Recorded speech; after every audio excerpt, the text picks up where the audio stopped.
Chapter 30. She lay splayed and dazed before pushing herself to her feet. Dare brushed herself off and pulled a few leaves from her hair. She limped toward the nearest bench, ignoring the stares of the Council of Elves and Caleb.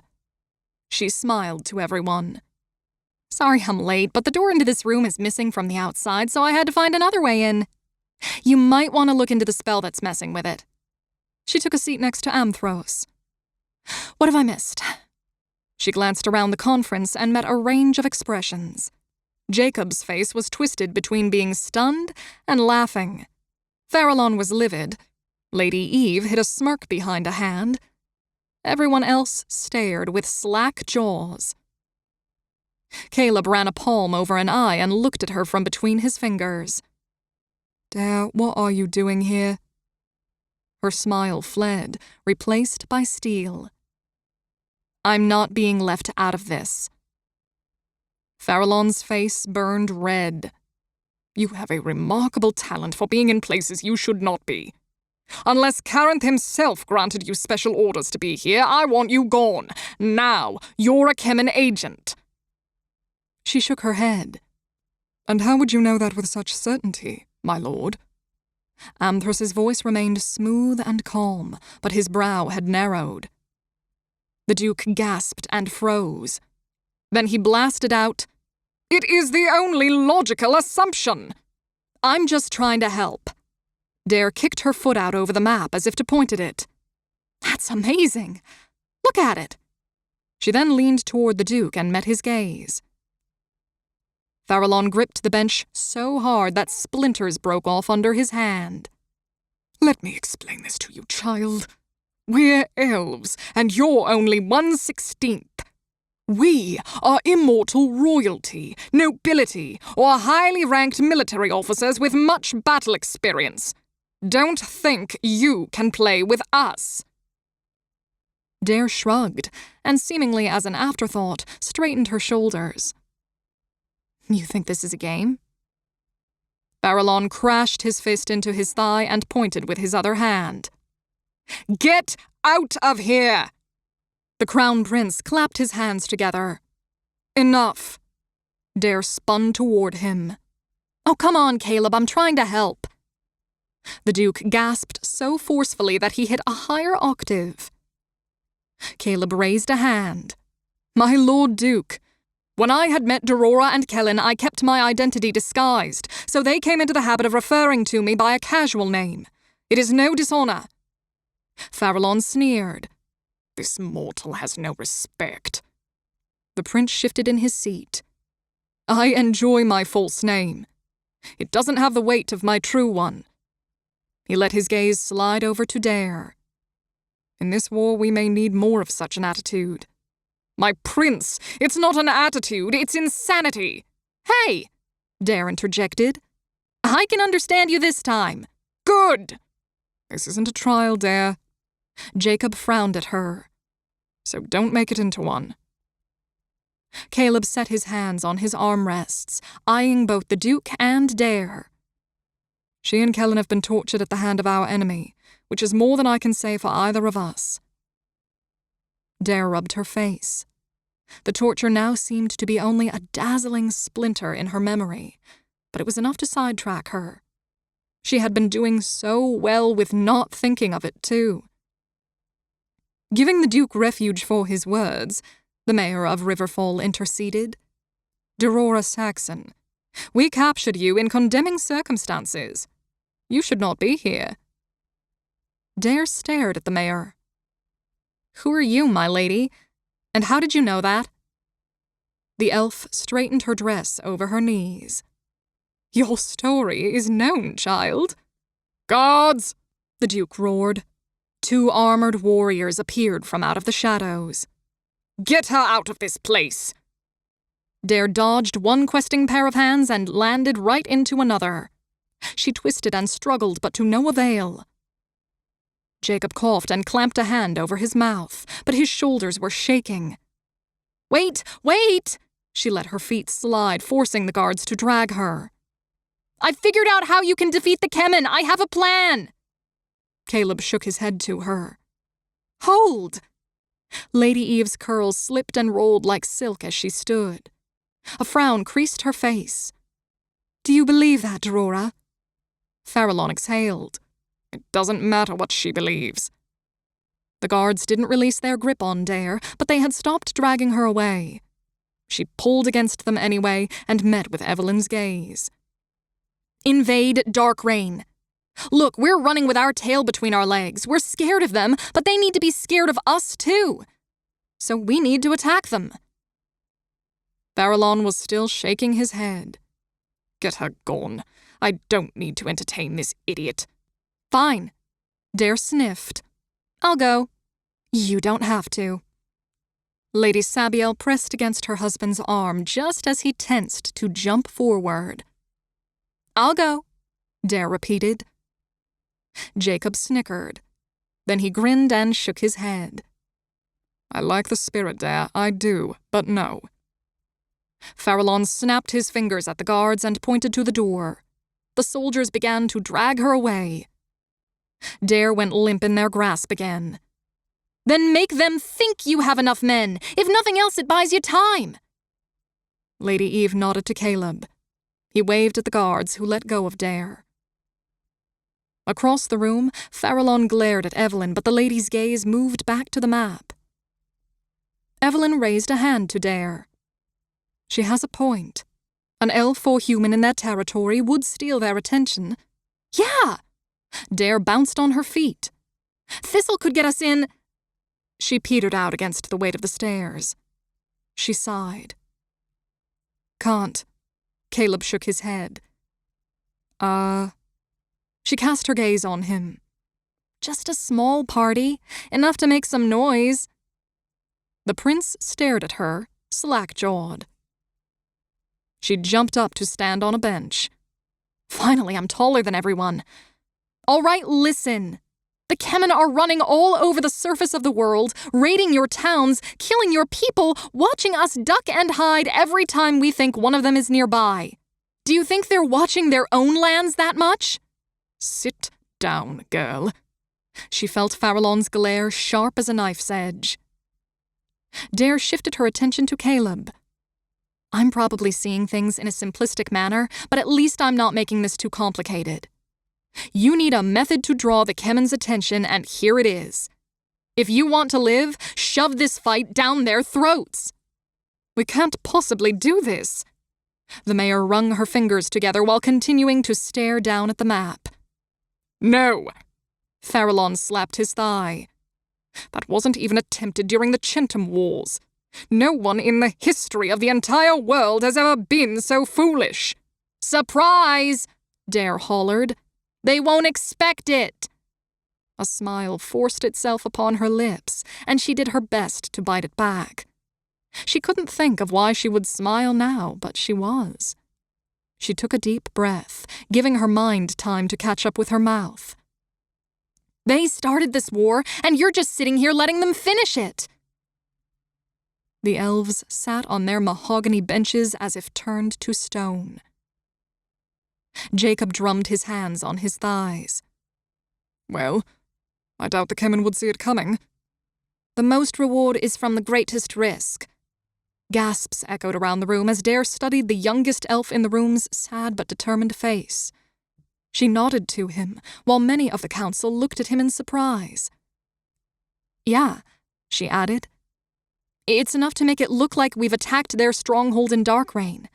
Just enough to hold their focus while you get your army together. Well, you may be a tactical genius. Or an idiot. The knight captain leaned back, and she heard him clicking his tongue. Of course, the raiding party would have to have a load of guts between the lot of them. And wouldn't mind losing them, Amthros breathed through a glassy stare. We know nothing of Darkreign itself, Lady Sabiel exclaimed. Nothing, it's just where ancient criminals were banished to. Farallon shook himself free. You wouldn't be able to leave, not that we'd miss you. That was always the law, no one leaves Darkreign. And we still don't know how the Kelin escaped. Dare folded her arms. I guess we could figure it out as we go. Or make one of them tell us. Confusion marred Farallon's features. You can't be a spy for them because this is too stupid. She blinked. Thank you. Amthros scowled. I'm hesitant to even say this, but this raid would be enough of a distraction for us to gather our strength, if they believe it. Of course, Jacob trailed off. We don't know any path into Darkreign. Evelyn offered, with the prisoner's help, I may. Jacob shook his head at her. Better than doing nothing. Amthros's voice was hollow. Or we can wait for them to mark us like they did our king and queen. One by one. How can you say such things? Lady Sabiel snapped. And so tactlessly in front of grieving children. She nodded at the princes. Jacob replied, We're here to save lives, my lady, which isn't always the polite thing to do. Evelyn suggested, We could attempt a different, or perhaps simultaneous distraction. The Kelin have 3 priority targets remaining, the 2 princes and myself. Jacob shook his head, his face reddening. Eve! He cleared his throat. My lady, no. Invading Darkreign is a less dangerous choice. I don't know about that. She smiled softly. If they learn of my whereabouts, they will come running. Dare stepped down off the bench and took a seat. You're not just a cook, are you? The lady shook her head. Cooking is my passion. But no, I am not. The name that everyone knows to call me now is Evelyn of Elowen, but it wasn't my name when I first encountered the Storm Readers. Dare frowned. I was wondering why you had a human name. That is a story for another day.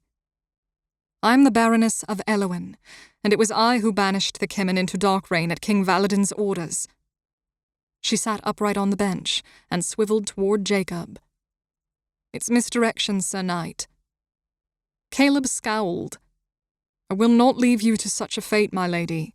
That's right, Jacob seconded. I should go, the prince continued, still watching the lady. You're more valuable than I am. Absolutely not, Farallon bellowed. Dare cocked her head at the Baroness. But if you're a magic user, why can't you just tell us what the Kelin are planning? Or who this traitor is? Evelyn's smile saddened. I would like to, but all I can see are potentials flowing like water, and sometimes the river gets dammed. So we must make our choices with the information we have. The Duke waved his hand over the map. My lady, I also must protest. You may be the only one who can damn them back into Darkreign. Lady Eve looked to Dare. If we do nothing to argue our fate, then it will speak for us, and waiting for fate is always a weak position. Caleb jerked his head from side to side. My lady, I cannot leave you to do this. I prefer the raid idea. One often needs the enemy to believe something other than the truth. The Baroness's smile spread. They said the tactic of the Battle of the Bridge wouldn't work either. Echoes of horror and gasps bounced around the chamber. Misdirection worked then, and it can work now. It nearly didn't. Jacob's voice rang hollowly, and Dare watched a little piece of hell burning in his eyes. But it had to be done. Sounds like you know the legend well, she observed. That happens when you see it for yourself. Dare leaned back and shook her head in surprise. But that's ancient history. Farallon snapped. About time you realized with whom you're dealing, child. He waved his hand. And this stupid, outrageous idea of a raid on Darkreign was thought of by a fool who's never been in a war before. She doesn't know what she's talking about. Dare grinned. But at least we can all agree that we need to defeat the Kelin. You're scattered with no army and defenseless people are being slain. The only thing you can do is cause a distraction and fast. It's all common sense, really. But they're your enemy, not mine. They're the enemy of every sentient being, child, the mayor barked. In fact, I'm surprised that the Kelin didn't attack the dwarves first. Caleb stared ahead as he shook his head. Of course they're enemies too, but not as much as we are. Dare shrugged. They're still enemies. She watched her friend's expression. He was pale and looked defeated. Jacob cleared his throat. I think this is crazy, but I can't dismiss it outright. Not when we are this desperate. Dare straightened in her seat. The Duke pointed to the map. No! Draw them out into the open surface, our territory, where we will be superior. Will be, Jacob echoed. But we are not now. Farallon snapped. I thought the Dragoon Orders were the greatest armies in the world. In our world. Jacob stared at the map. There is no goal to be achieved but slaughter with an open battle.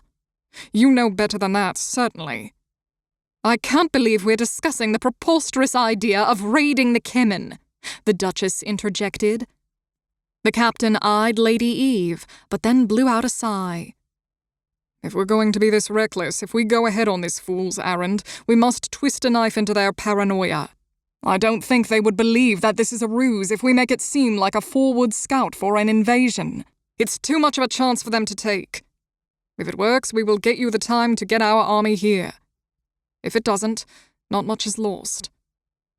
How many soldiers' lives are not much? Amthros whispered. But at least they would be soldiers. A fool's errand indeed! The Duke stamped his boot over the surface of the map. The images once again melted into the floor, and none replaced them. Caleb sighed. Volunteers. The mayor shook her head. Her face twisted. My prince, you're willing to allow this errand? He nodded. Yes. If successful, we will earn an advantage. Not like this. Farallon looked at Dare in disgust. Not on the advice of a human. The Kelin are human, for God's sakes. They haven't been for some time now. The prince's voice remained calm. Perhaps on the advice of a human. Now is the time we should seek out the other races again. As a people, we have been quite reactionary since the end of the Chentam Wars. We barely associate with the younger races. I've learned much in the short time with Derora and Kelin. He stared back at the floor. If we were alone in the world and superior, we would not be losing this war. That's as may be, my prince, Farallon said. But you cannot be serious about this. Dare stuck up a hand. I am serious. But then she hunched her shoulders and glanced back at Caleb. But if there is a spy here, the Kelin will know. When are you going to tell them? Farallon snorted. We will keep our plans to ourselves, girl, the mayor growled. And if the spy is in this room? Jacob asked, in a low voice. Dare saw that he kept his eyes fixed on Caleb, but she also caught Amthros's gaze jerking to Farallon. Then we may already have lost, Caleb muttered. She watched him slouch back in his chair and look at the younger elf next to him. He sighed again. If they're successful, this war can be over within weeks. He looked between Jacob and Dare. If there are those willing, we shouldn't deny them. Farallon straightened his shirt. We won't deny them being tortured to death. Dare flinched.